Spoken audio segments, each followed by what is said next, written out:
So, I take my dad's ashes up to Glacier National Park every year. I lived in Colorado when this story happened, and I was headed down south through Idaho after I had just visited Montana. My car broke down in Salmon, Idaho, and a nice man helped me out. I was headed through the mountains to Boise to visit a friend. It was about a 5-hour drive before I entered the truly mountainous section of Idaho. I saw a hot spring on the side of this 2-lane highway along the Salmon River. I decided to take a quick dip after the stress of having my car breaking down. The hot spring had a bathhouse up at the top near the road, and a wheelchair ramp that went down to the area near the springs, where they were sat on the side of the river. People had created little bath-shaped sections in the river that were separated by river stones. Actually, you could sit in a spot that was shaped like a hot tub, so it held the water from the hot springs while the river rushed over it. I got out of my car and headed down to the hot spring. I took my dog with me as well. It was twilight. About every half an hour a car passed by. Knowing that I was alone, essentially, I took off my top. I was sitting in the hot spring and actually took a photo of a car approaching. The car pulled up right next to mine, in front of the bathhouse. It was a truck with 3 men in it. Seamlessly, 1 man got out of the driver's side and 2 men hopped out of the passenger side. They moved without qualms and were covered in heavy black gear. They looked to be hunters. I couldn't see the expressions on their faces though. The driver headed down the wheelchair ramp towards me, not hesitating. He took big, long strides. I recognized that there was a danger. The 2 passengers from the other side of the car headed down the steep bank along the wheelchair ramp, taking a shortcut. I was stuck between both parties. Hastening, I hid and dressed myself underwater, while my dog growled. He almost never growls. I've only heard him do so all of twice in my entire life, and this was the 2nd time. The driver began swiftly walking towards me. He walked out onto the rocks into the river, continuously following towards me, even though he was covered in heavy gear that could get him waterlogged if he fell in. The other 2 passengers from the side of the car were also walking out on the rocks directly in front of me. The driver got so close that I had to grab my dog before he lashed out at the driver. I was freaking out. I grabbed my phone, my keys, and my clothes. I dragged my dog in between the 2 parties, my heart in my ears. The driver did not stop though. He quickly turned around, making an arc and changing his direction to come for me still. He was taking these big, confident strides. The passengers were walking towards me as well. I was trapped in between them. I ran up the bank, dragging my dog pretty much by his collar all the way into my car. The only way that I could get into my car without them grabbing me was by throwing my dog into the back and lunging myself into the passenger side door of my car. I threw my keys into the ignition and turned them right when the men were walking up between my car and theirs. I managed to hit the lock button on the door right as they walked up. Before anything else happened, or before I saw their faces, I ended up throwing myself into the driver's seat, reversing my car, and hightailing it out of there. I drove about 20 minutes down the road. I crossed the river on a bridge and hid my car behind a bank near some campers. It was well hidden from the main road. The campers were staring at me, of course, wondering just what was going on. I sat there and waited though. Another 10 minutes passed by, and lo and behold, that same truck drove by. It appeared they were looking for me. I managed to wait another half an hour, and then I drove up far into the mountains, and then over to Boise, and finally, into safety.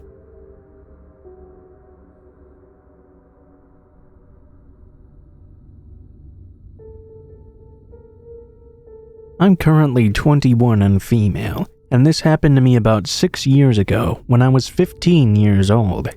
I live in a relatively small town where everyone knows everyone else. For reference, there were about 120 kids in my graduating class in high school. The town is actually so small that there's not a lot of ground to cover, so it wasn't unusual for parents to let their teenagers wander around outside with their friends. My friend from a different town had come over to my house because we were going to see my school's musical later that night. We decided to go wander around outside until it was finally time to go. Since she was from a different town, she was very unfamiliar with the area. I suggested we go down to my local train tracks because there was this cool cliff overpass type thing where you could just sit and relax and watch the river. I had been to the train tracks with my friends many times before, and people my age used to hang out there all the time. This was sometime in early March, so it was still quite cold where I lived. Even though it was chilly though, I remember distinctly that I wore flip-flops for some reason. This will be important later. The train tracks intersected a street in my town which was quite close to my house, so this is where we entered the tracks. We were walking along and spotted a middle-aged man who appeared to be alone and on the phone. We thought nothing of it and kept on walking. We made it to the overpass and were sitting there just hanging out when we noticed the man we'd passed earlier was slowly inching closer and closer. We both took note of this, but decided not to panic since it was possible he was just slowly trying to make his way down the tracks. Maybe 5 minutes had passed though, and the man was getting increasingly closer and closer to us. At this point, we noticed he was getting closer at an alarming rate as well. He was not continuously in motion.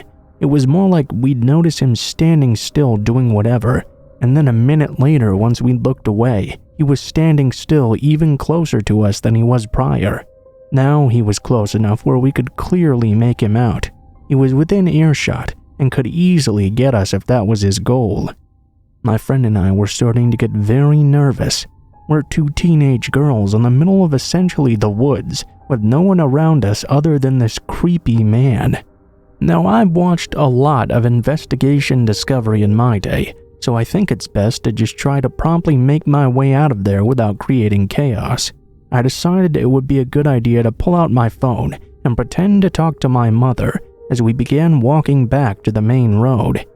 My friend and I were calmly walking down the tracks while I held the phone up to my ear. I was saying things like, "Yeah, we're at the tracks, we're on our way home now." Just making shit up so this guy thought my mom was aware of my exact location. There was a point where we had to walk directly past the man though, in order to make it to our destination. It was at this point when he opened his mouth clear as day and said this, "You know, I know you're not on your phone." At this point, my fight or flight kicked in, and I was terrified. Up until this moment, the creepy man had not directly said or done anything to make us think he was a direct threat. The situation was uncomfortable enough that my friend and I thought we better head out. When the man said those words to me though, I quickly realized that the perceived threat was both real and very dangerous. As soon as my brain registered what he had said, my friend and I both took off running for our lives. I was never one to enjoy physical activity, let alone running, but I swear I could have won an Olympic medal that day. I ran so fast my flip-flop broke in half, and I ended up running barefoot on the gravel that lined the tracks. I was too scared that if I looked back I would see him chasing after me right behind me, so I never did. When I finally began running out of steam, I quickly looked back and saw the man standing still right where we had left him. He didn't run after us, but I couldn't shake the fear of turning around and seeing him chasing me. When we finally made it to the main road, I quickly called my mom and told her what had happened. She was conveniently driving down the exact same road we were on and pulled up about 2 minutes later and took us home. My friend and I had never been so scared in our entire lives. I hadn't been to those train tracks since, and to this day, I still think about that man who knew I wasn't on the phone and what his intentions were that day.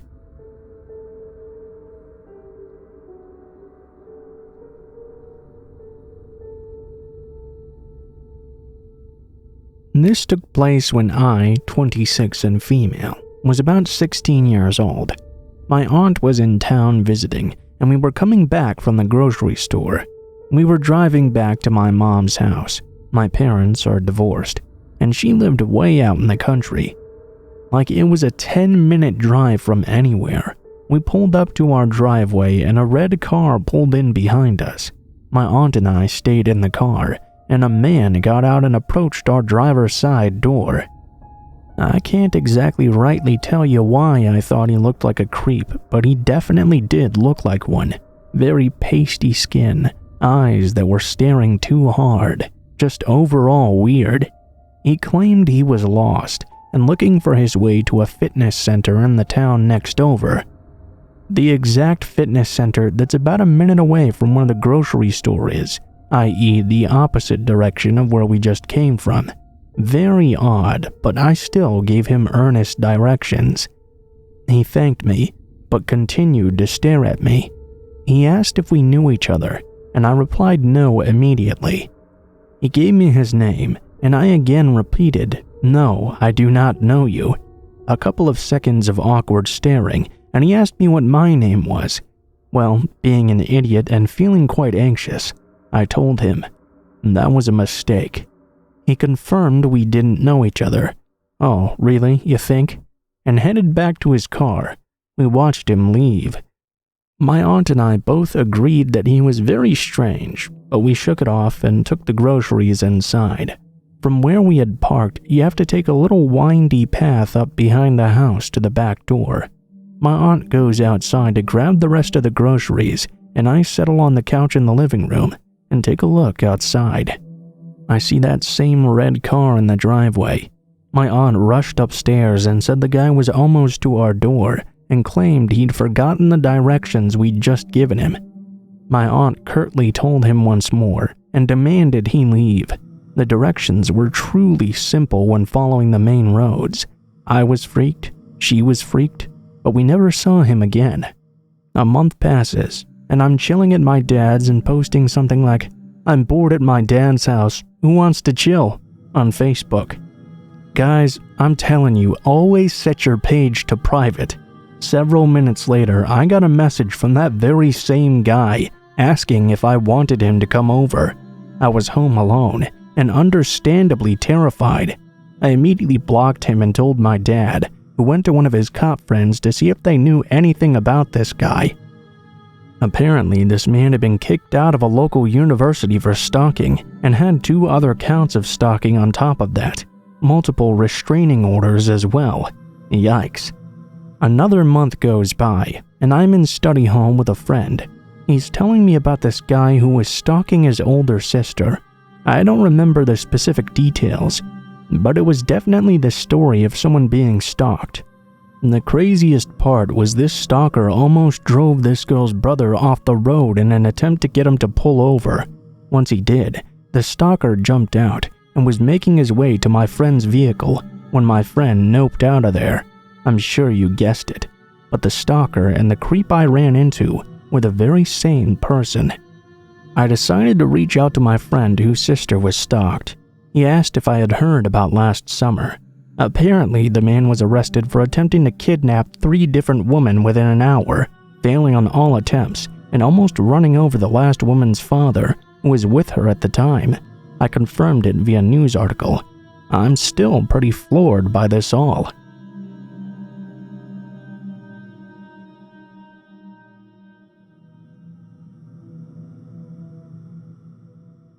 I'm something of an avid cyclist and have been all my life.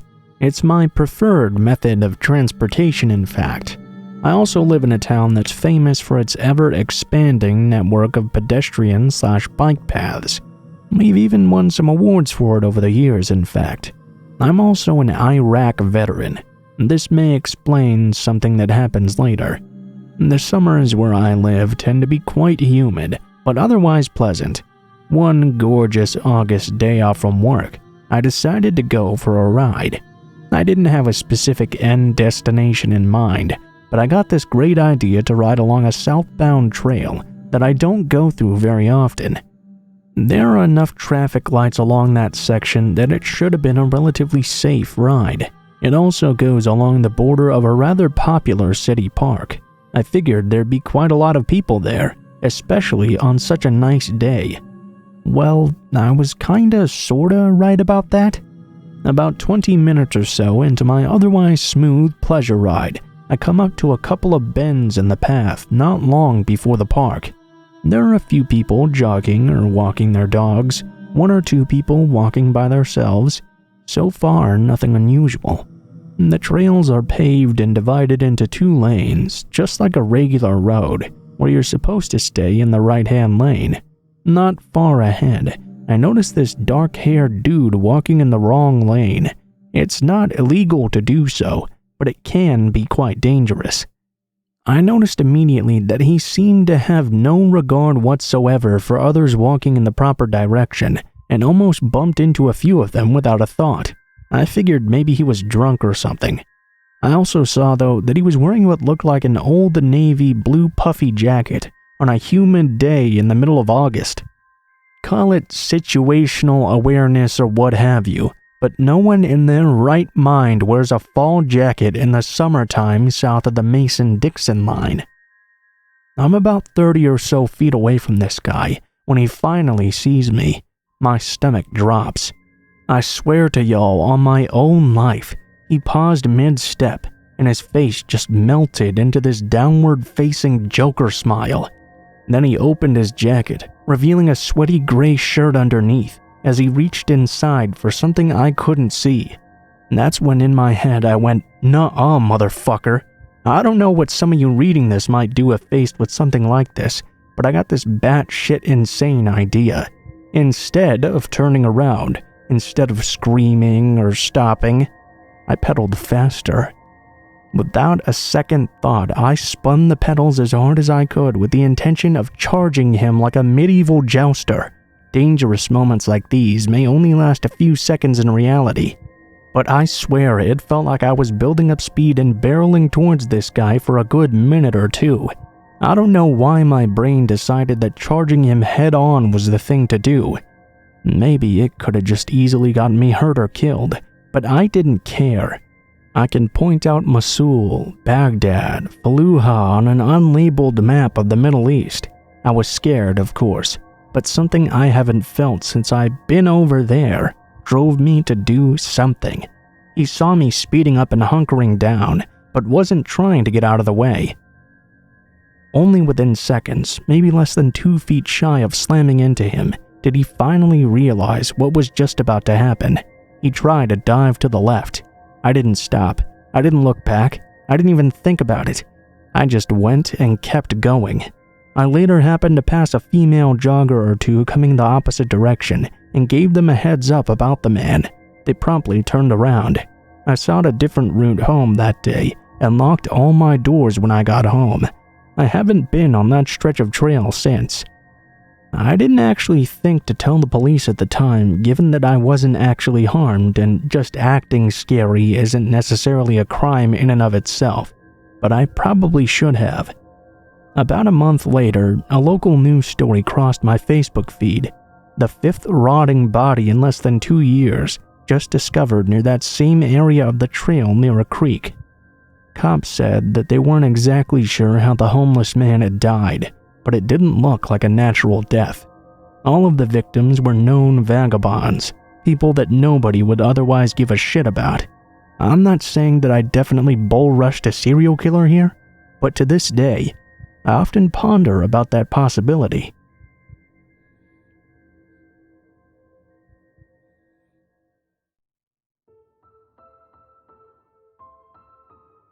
What is up, guys? Blue Spooky here as always. Thank you guys so much for watching, especially if you made it this far to the end of the video. If you guys enjoyed the content of this video, please be sure to like, share, comment, and subscribe if you feel so inclined.